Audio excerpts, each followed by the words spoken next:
You ever heard that expression, it's not for lack of trying? Have you heard that? It is not for lack of trying that we don't have things going today. My wife worked so hard yesterday. She underplayed everything. When we realized at about 4:30 we didn't have the right cord to do the right thing, she came up with a plan, and she found we have an old computer. Oh, this one has the right connection because it's kind of older technology. And we said, okay, we got a plan. She said, I'll get up at 4 a.m. and I'll build the slides so we can have it. And she got up this morning and she built the slides, and she said, I think we're good. And we even had a backup plan. And the backup plan, we ended up using a backup to the backup plan.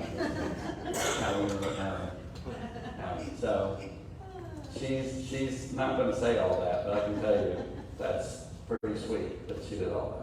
It's a great crowd today. It's good to see everybody here. Glad everybody came.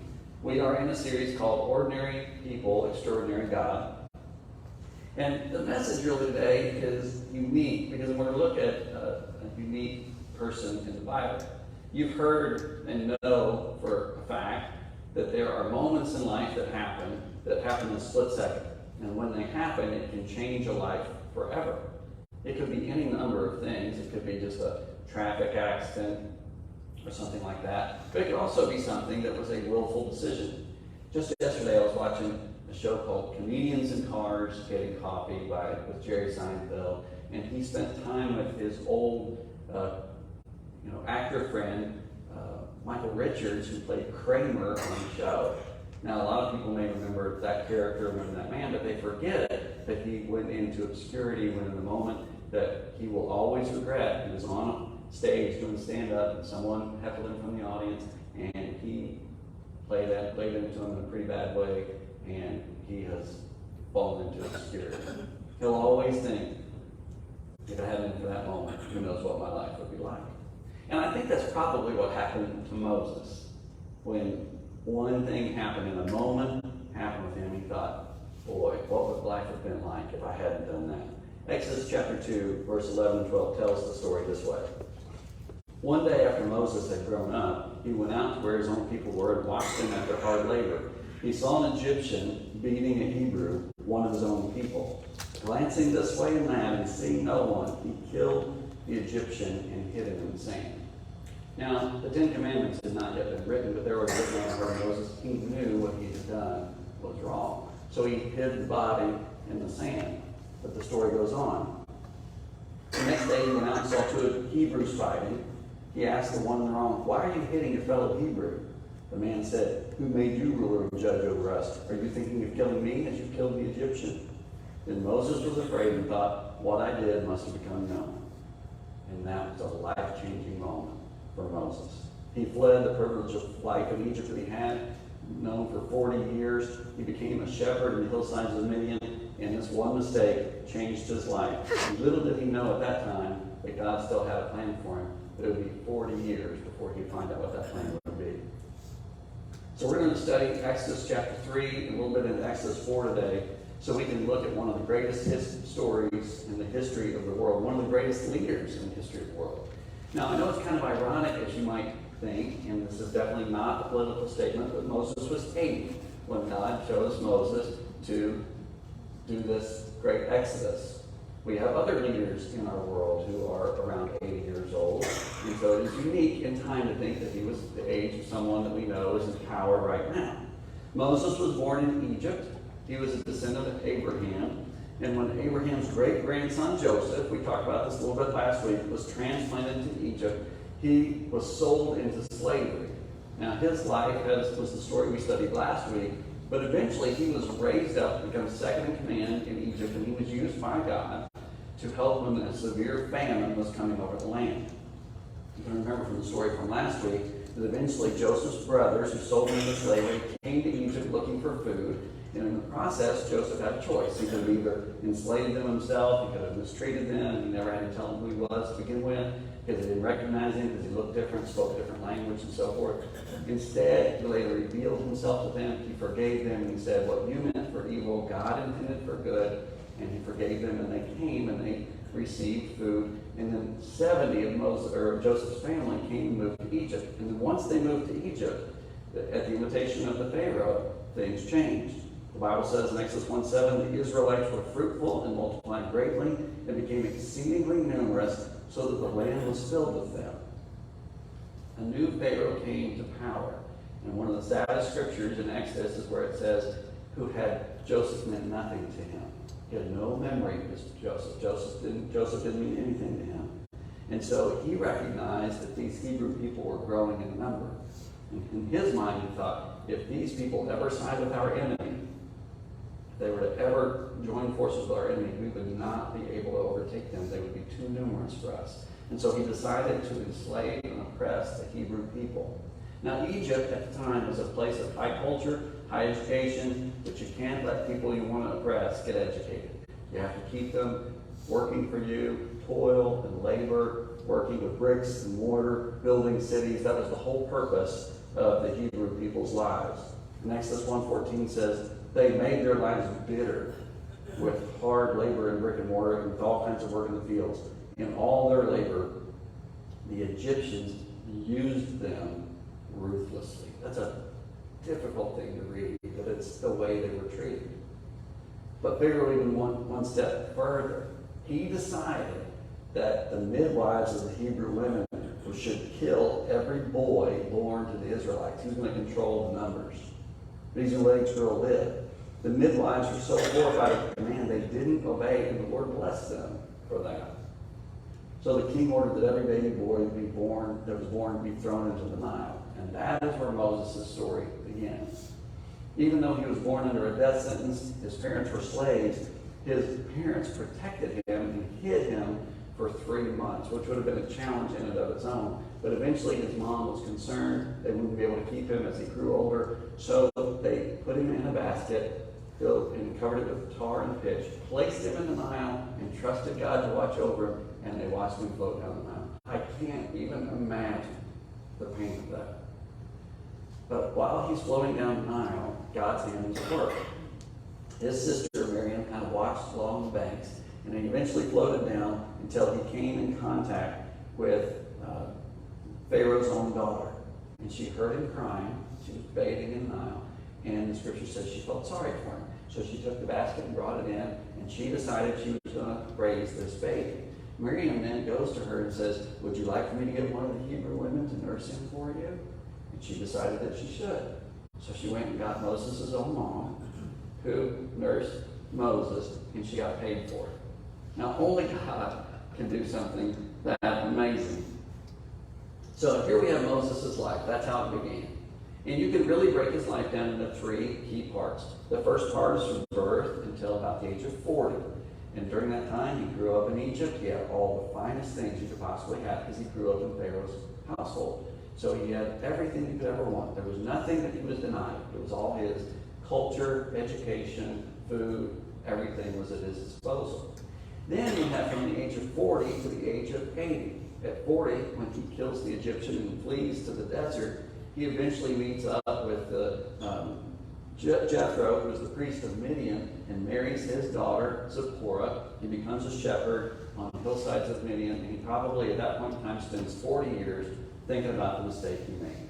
He thinks about the choice he made that one day. He thinks about the Hebrew people and how they are still enslaved, and that this must be the end of his life. He will just end his life out here tending these sheep. But then part 3 is from age 80 on, and that is when God selected Moses to be the leader of his rescue and relief effort. So one day when he is tending flock, God decides he is going to speak to Moses. He would redeem his mistake, change his future, and he would bless the entire nation. And let's be honest, at the age of 80, most people are kind of thinking about retirement. They're thinking about resting, most people. Not Moses. He was about to get really, really busy. So let's study what Moses saw and heard, and we can pick up the story. There's kind of a lot I'm going to read here, but I think it kind of speaks for itself. Chapter 3, verse 1. Now Moses was tending the flock of Jethro, his father-in-law, the priest of Midian, and he led the flock to the far side of the desert and came to Horeb, the mountain of God. There the angel of the Lord appeared to him in flames of fire from within a bush. Moses saw that though the bush was on fire, it did not burn up. So Moses thought, I will go over and see this strange sight, why this bush does not burn up. When the Lord saw that Moses had gone over to look, God called him from within the bush. Moses, Moses. And Moses said, Here I am. Do not come any closer, God said. Take off your sandals, for the place where you are standing is holy ground. Then he said, I am the God of your father, God of Abraham, God of Isaac, and the God of Jacob. At this, Moses hid his face because he was afraid to look at God. The Lord said, I have indeed heard and seen the misery of my people in Egypt. I have heard them crying out because of their slave drivers, and I am concerned about their suffering. So I have come down to rescue them from the hand of the Egyptians and to bring them up out of that land into a good and spacious land, a land flowing with milk and honey. And look at verse 10. God said, So now go, I am sending you to Pharaoh to bring my people, the Israelites, out of Egypt. Now I can't even imagine hearing those words, to be honest with you, because Moses is thinking, who am I? We'll get to that in a minute. I am out here in the middle of the desert. I am a shepherd. And God is sending me with no army, with no powers, with no weapons of any kind to go stand before Pharaoh and say, hey, you're going to need to release the Israelites, the people who were building his cities. I can't even imagine that first moment when he heard those words. But I think this moment is interesting because God needed to get Moses' attention. Let's focus on that burning bush for just a minute. We've all heard, even if you're not a Christian, even people who are not Christians know about this concept or heard about a burning bush. And some people really struggle with that. And they think, how is that possible? That a bush would be on fire and not burn up, right? People think that all the time. I've talked to many people, sorry, I told you my nose was dry. I've talked to many people over the years who struggle with miracles. And I've heard one friend, for example, said, I don't care what you say, Jonah was not inside a fish. He said that didn't happen. And I thought, well, gosh, if you're not willing to accept that, what else are you not going to accept? Because that's a slippery slope. You start saying that. So, well, did fire really come from heaven? Did God really speak to Moses from the burning bush, etc.? And the burning bush is interesting to me because if you struggle with the burning bush, then perhaps you're overthinking it. I'm not suggesting anybody here might, but maybe somebody else does. And here's what I'm thinking. If man can make a birthday candle, that you put on a cake and you light, and you blow it out, and then it comes right back on again, I don't think it's too hard for God to make a bush that burns and doesn't burn up, right? We're pretty ingenious. We come up with a birthday candle. I think God can do burning bush, right? And so he speaks to him because he knew he needed to get his attention. And so in the middle of the desert, he does something that draws Moses in. I want to stop for a minute and think about how many things vie for our attention that compete with God. There's so many things that we give our attention to, so many things that want our attention today. It could be social media, it can be emails, it can be work, obviously, and work emails. It could be house cleaning, housekeeping, vacations, kids, grandkids. There's all kinds of things that are constantly vying for our attention. The Lord has to compete with those things to get our attention. So we have to create opportunities to be alone with God with no one around and no distractions. I do a little devotion, a little blog that I put on YouTube every Sunday morning, and today's is about this very concept, because I was thinking about that a lot this week. That if you are going to make sure that you have time with God, then one of the best ways you can do that is to get up early, earlier than normal, and devote your morning time to God so that nothing else gets in the way. In the morning, everybody's asleep. No emails are coming through. The phone is not ringing. It's quiet. And when you have that time with God, then you can start your day with God. Mark 1:35 says, very early in the morning, while it was still dark, Jesus got up, left the house where he was staying, went off to a lonely or a solitary place where he prayed. Now, if you read that one verse, it's a teaching verse. Okay, well, if I'm going to be like Jesus, this is a great way to start my day, with God alone, where no one else is around. You don't have to leave your house. Just don't turn anything on. Don't turn on your cell phone. Don't turn on the computer. Don't turn on the TV. Don't read anything. Just focus. Except for the Word, of course. Just focus on God. But if you go backwards and you read those same passages, the passage that leads up to that, he was out, the whole village and everybody had been coming to his door. He was ministering all the way up late into the evening. But what did he do? He got up early, sacrificed a little bit of sleep so he could spend time with God. God often gets relegated to the back burners of our schedule, or the back burner of our schedules, and so we have to be diligent. We have to plan our time with God. If we don't, God will not be in our day at all. He wants to speak with you. Jesus said, I am the good shepherd. I know my sheep and my sheep know me. And the way we know Jesus is by the sound of his voice. And God will speak to you if you make yourself available and you pay attention and you listen. In Moses' case, God got his attention with the burning bush, and then once he was drawn in, he was able to speak to him. In the middle of nowhere, Mount Horeb. It's also referred to as Mount Sinai. He was called out by God. This is what I was talking about in terms of holy moments.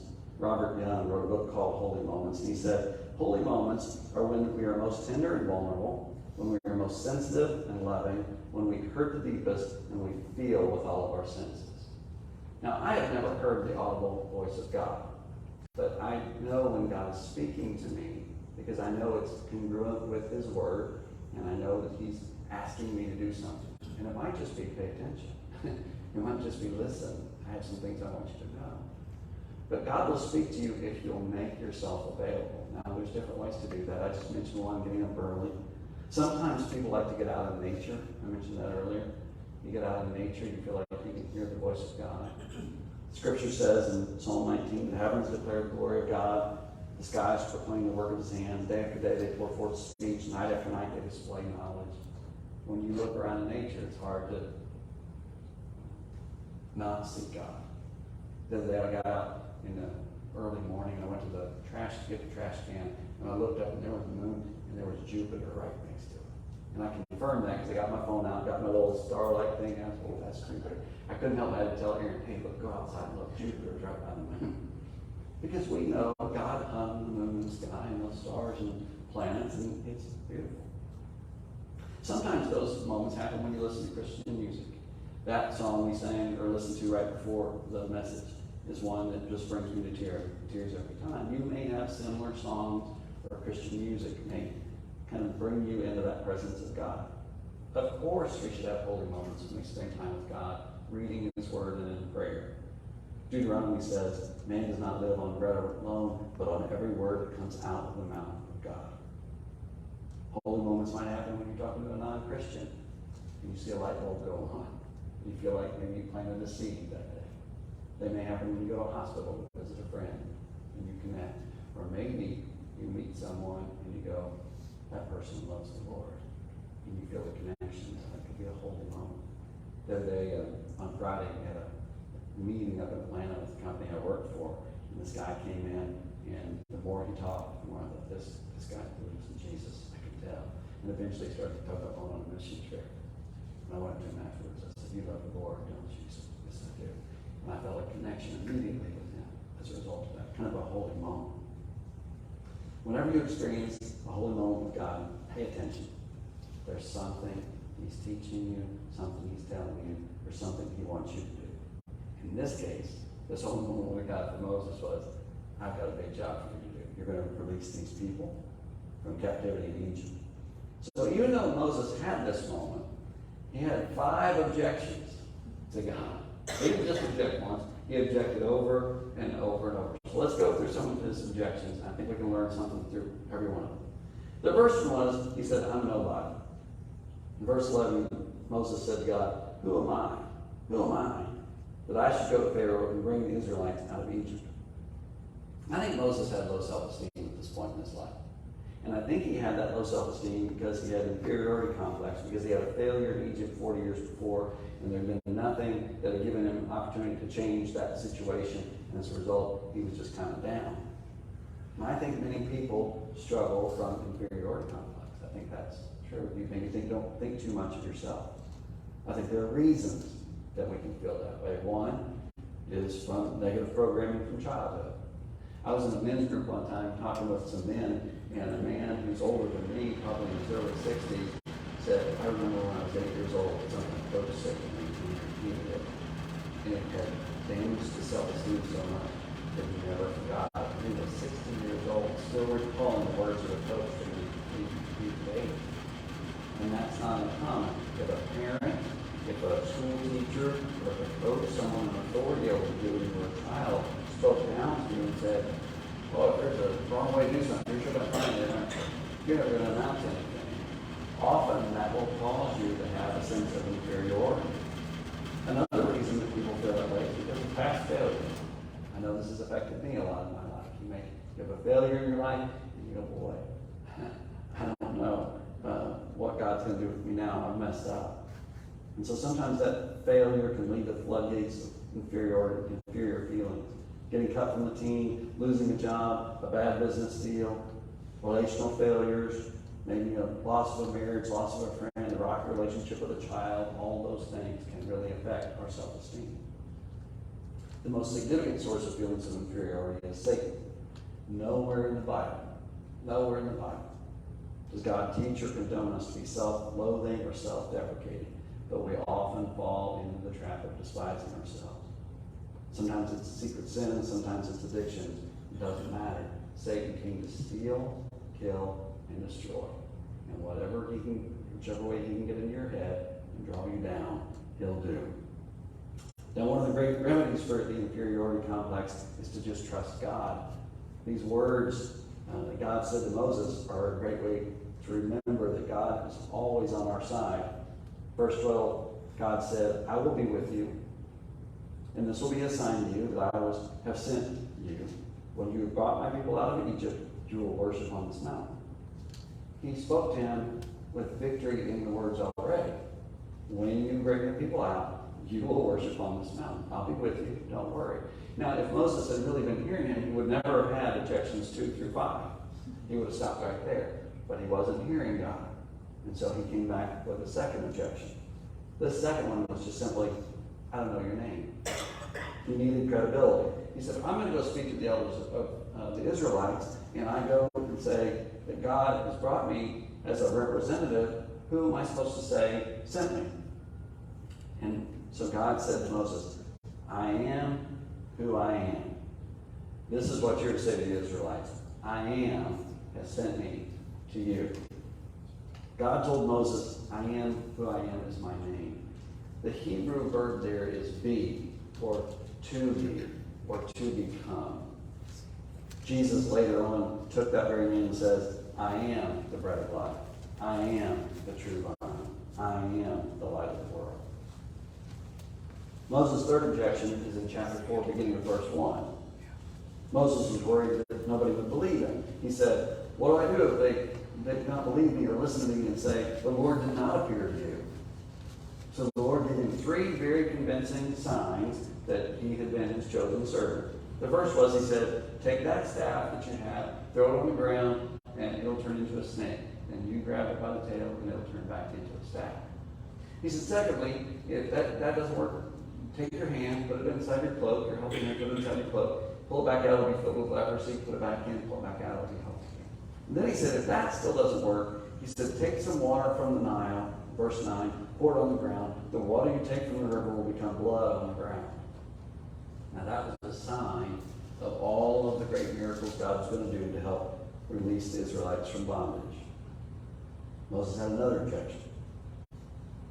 Basically said, I don't talk good. He said, Lord, I've never been eloquent either in the past or since you have spoken to your servant. I am slow of speech and tongue. I have heard that same objection from people for years.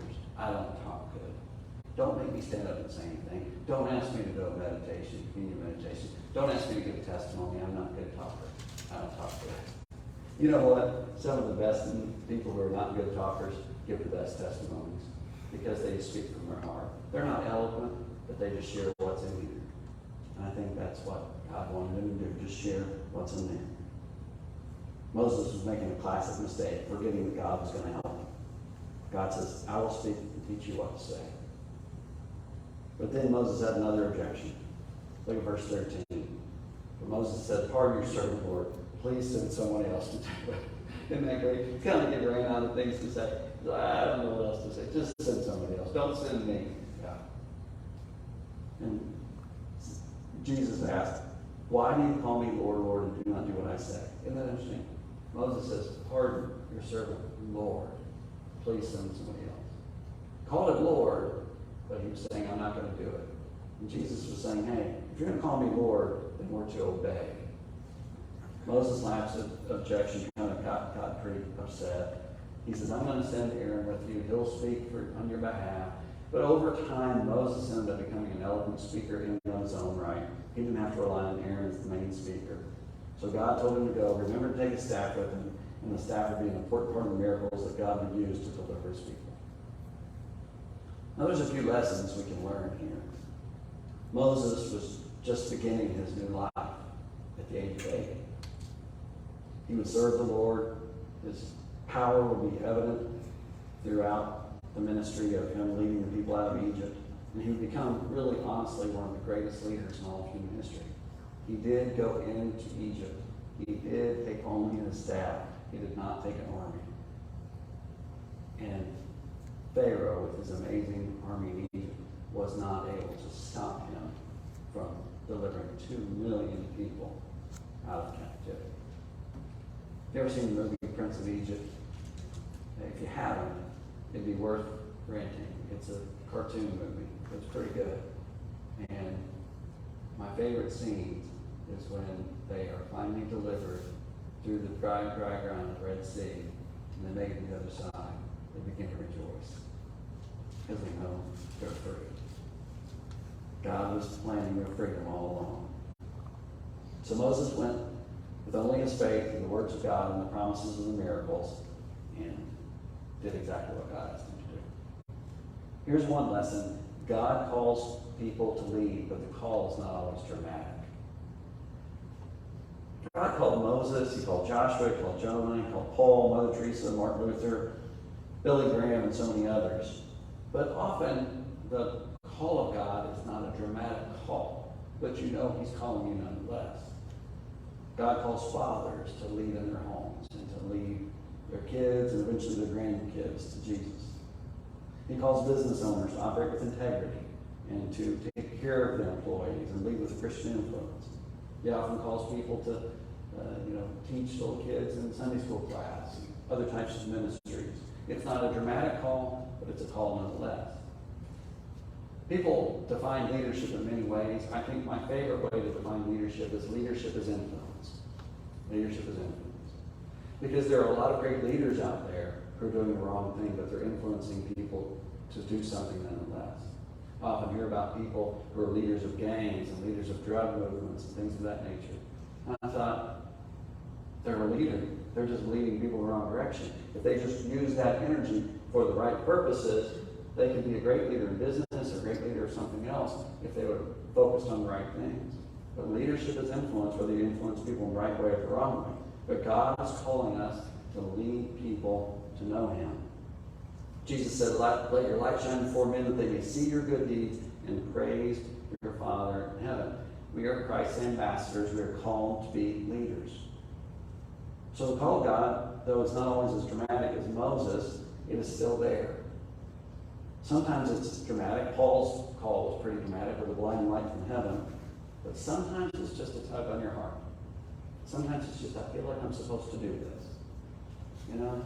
It's a dad who says, I feel like I'm supposed to coach that kid's soccer team. I don't know why. I think I better do that. It's going on a mission trip or giving money to a mission. And I don't know why, but I think I want to do this. It's sometimes changing your profession. Some people actually change their job because they feel like they're supposed to do something. But they feel God has placed a call in their life to do something totally different.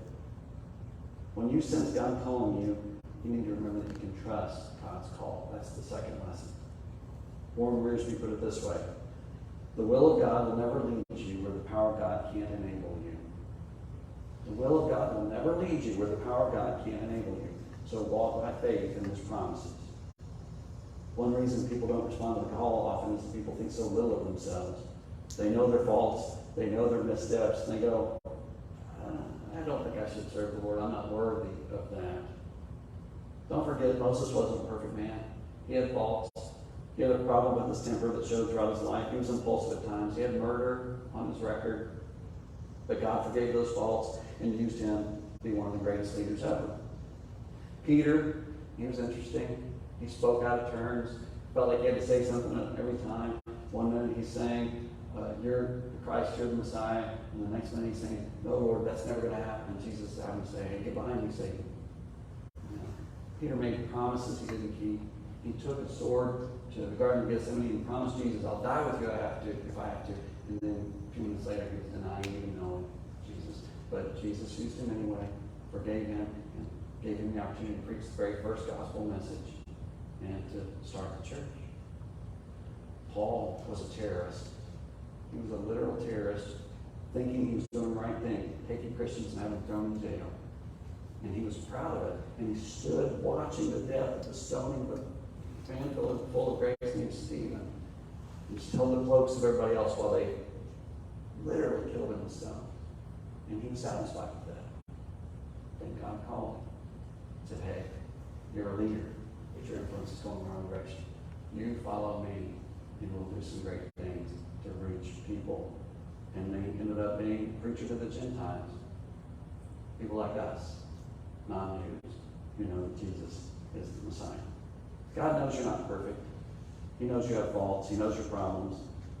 He doesn't need you to be Moses. He doesn't need you to be Peter or Paul. He needs you to be you and influencing the people around you as best you can with purposes of Christ.